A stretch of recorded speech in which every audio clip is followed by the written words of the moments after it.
A poesia de Jorge Luis Borges, sobre a qual começamos a falar na última crônica, é uma poesia, como eu falei já, uma poesia que trata da trama misteriosa de realidades que são expressas em conceitos.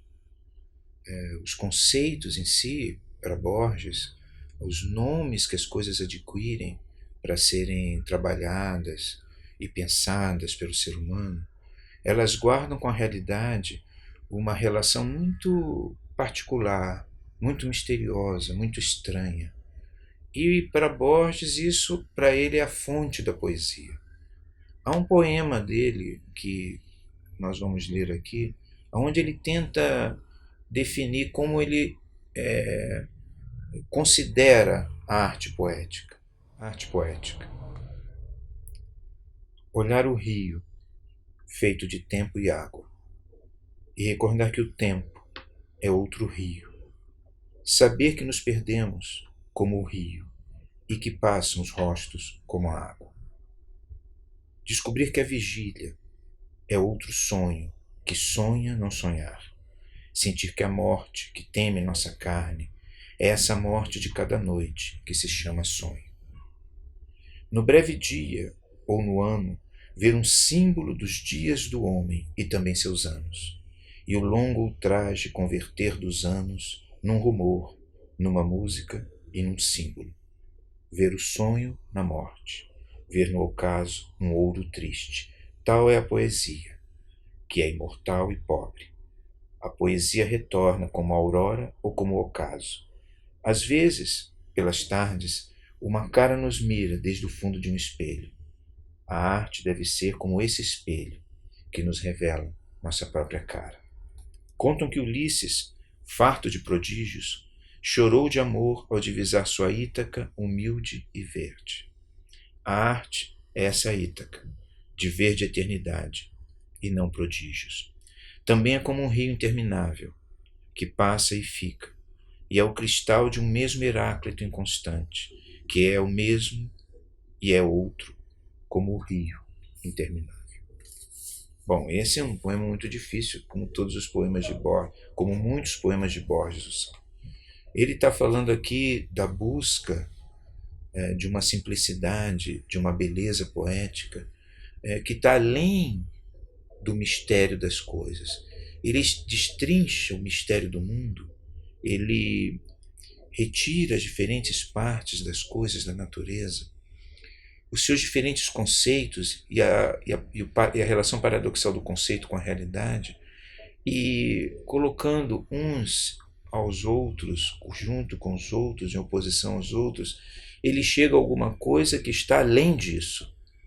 Mas mesmo isso que está além disso, que é o belo poético, mesmo isso, para ele repousa em mistério. É um rio interminável que passa e fica. Ele fala muito de Heráclito, porque ele gostava de Heráclito, porque realmente Heráclito de Éfeso, nos seus aforismos, né, que é o que restou da sua obra filosófica, trabalhava muito com a questão da mudança, com o tema da transitoriedade das coisas. Então, Heráclito, ele é, de alguma maneira, para Borges, um motor importante para poder pensar a sua poesia. Então, nós temos aqui um outro poema, que é exatamente Heráclito, né? Que é uma reflexão sobre a realidade, principalmente sobre aquele mistério que para Borges é um dos grandes mistérios da existência. É ao mesmo tempo um dos mistérios mais belos, que é o tempo. Aquela coisa que Santo Agostinho não sabia explicar, ele, Borges, transforma também em foco de sensibilidade artística. Então ele tem um poema chamado Heráclito. O segundo crepúsculo. A noite que mergulha no sono. A purificação e o esquecimento. O primeiro crepúsculo. A manhã que foi a aurora, o dia que foi a manhã, o dia numeroso que será a tarde desgastada. O segundo crepúsculo. Esse outro hábito do tempo, a noite. A purificação e o esquecimento. o primeiro crepúsculo. A aurora sigilosa e na aurora a inquietude do grego. Que trama é esta?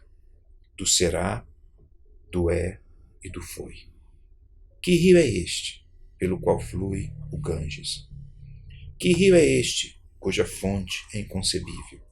Que rio é este, que arrasta mitologias e espadas? É inútil que durma. Corre no sonho, no deserto, num porão. O rio me arrebata, e sou esse rio. De matéria perecível fui feito, de misterioso tempo. Talvez o manancial esteja em mim, talvez de minha sombra, fatais e ilusórios, surjam os dias. Então, ele começa aqui falando do segundo crepúsculo, que é o da noite. Então ele diz, você dorme, sonha, acorda e vive uma outra realidade, que é a realidade do cotidiano, que é de certa forma um sonho. Depois você dorme e sonha novamente. Depois você acorda mais uma vez. E aí ele se pergunta o que é isso. O que é ir adiante? O que é ser?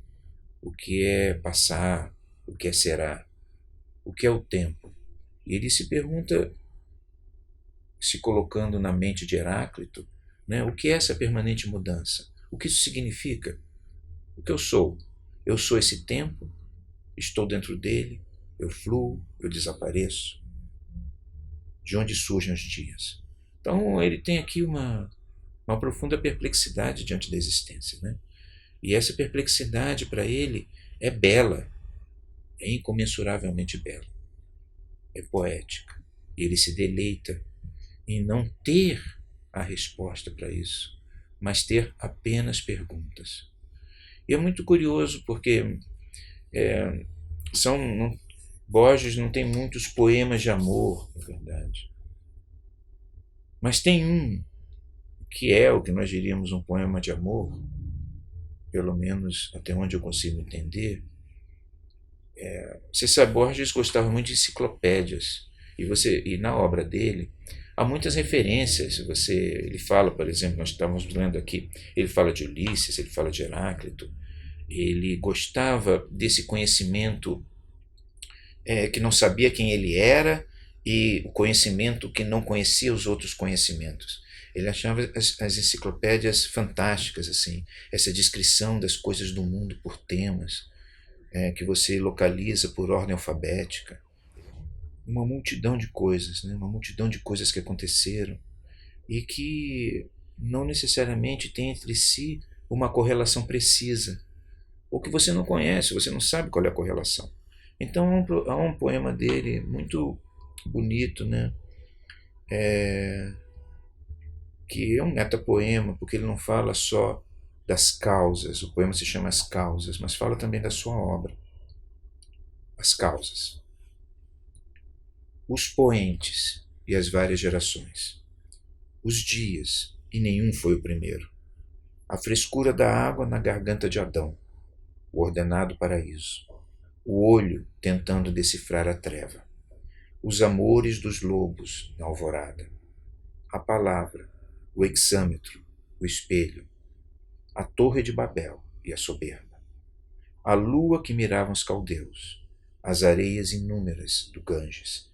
Chuang-Tzu e a borboleta que o sonha. As douradas maçãs de certas ilhas. Os passos do errante labirinto. A tela infinita de Penélope. Dos estoicos, o tempo circular. A moeda na boca de um morto. O peso da espada na balança. Cada gota de água na clepsidra. As águias, os fastos, as legiões. César na manhã clara de Farsália. A sombra que as cruzes deixam na terra. O xadrez e a álgebra do persa. Os rastros de extensas migrações. A conquista dos reinos pela espada. A bússola incessante, o mar aberto, o eco do relógio na memória, o rei pelo machado justiçado, o pó incalculável que foi exércitos, a voz do rouxinol na Dinamarca, a escrupulosa linha do calígrafo, o rosto do suicida no espelho, a carta do tafulo, o ouro ávido, as formas de uma nuvem no deserto, cada arabesco do caleidoscópio, cada remordimento e cada lágrima. Definiram-se todas essas coisas para que nossas mãos se encontrassem.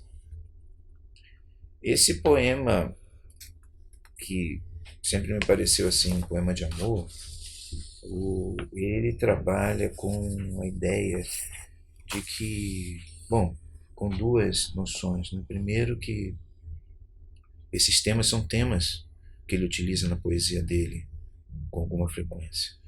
Então ele está dizendo que, de certa forma, o encontro dele, a mão que encontra a mão de uma outra pessoa, e aí você tem um ato de amor, um ato de contato.